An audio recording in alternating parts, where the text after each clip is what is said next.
میرے عزیزو، رسول رحمت صلی اللہ تعالی علیہ وسلم نے ان بوڑھوں کے ساتھ نیکی کرنے پر جو اجر بیان کیا ہے وہ بڑا انوکھا ہے۔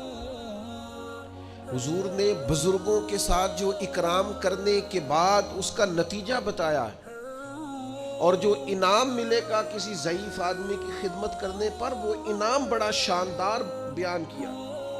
آپ کبھی ترمذی شریف کی اس حدیث پر غور کریں۔ میں عرض کرنے لگا ہوں تو انسان تو بڑی ساری روحانی عروج پہ چلا جائے کہ یار حد ہو گئی، اتنا بڑا انعام ملے گا۔ نبی کریم نے فرمایا اگر تو کسی بوڑھے کی اس کی بڑھاپے میں خدمت کرے گا نا، تو جب تو بوڑھا ہوگا تو اللہ تعالیٰ ایک جوان مقرر کرے گا جو تیری خدمت کرے گا۔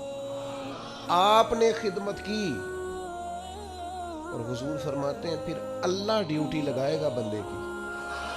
آپ نے بوڑھے کی خدمت کی، اور جب آپ بوڑھے ہوئے تو آپ کی جو ذمہ داریاں تھیں وہ اللہ کے ذمہ کرم پہ چلی گئی۔ اللہ نے بندہ مقرر کیا ہے، اللہ نے۔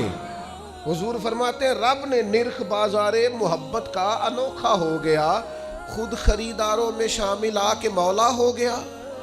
اللہ نے ڈیوٹی لگائی، اللہ نے، کہ اس نے ایک بوڑھے کی خدمت کی تھی، اب ایک جوان اللہ مقرر کرے گا۔ اور اس حدیث میں تصریح نہیں فرمائی، یہ ترمذی کی ہے، تصریح نہیں کی کہ وہ بیٹا ہی ہوگا، بھتیجے کی بھی ڈیوٹی لگ سکتی ہے، کسی شاگرد کی بھی لگ سکتی ہے، کسی گلی محلے میں بھی کسی کے دل میں اللہ بات ڈال دیتا ہے کہ تو اس کی خدمت کر، شرط یہ ہے کہ پہلے تو نوکری کر، ڈیوٹی کر۔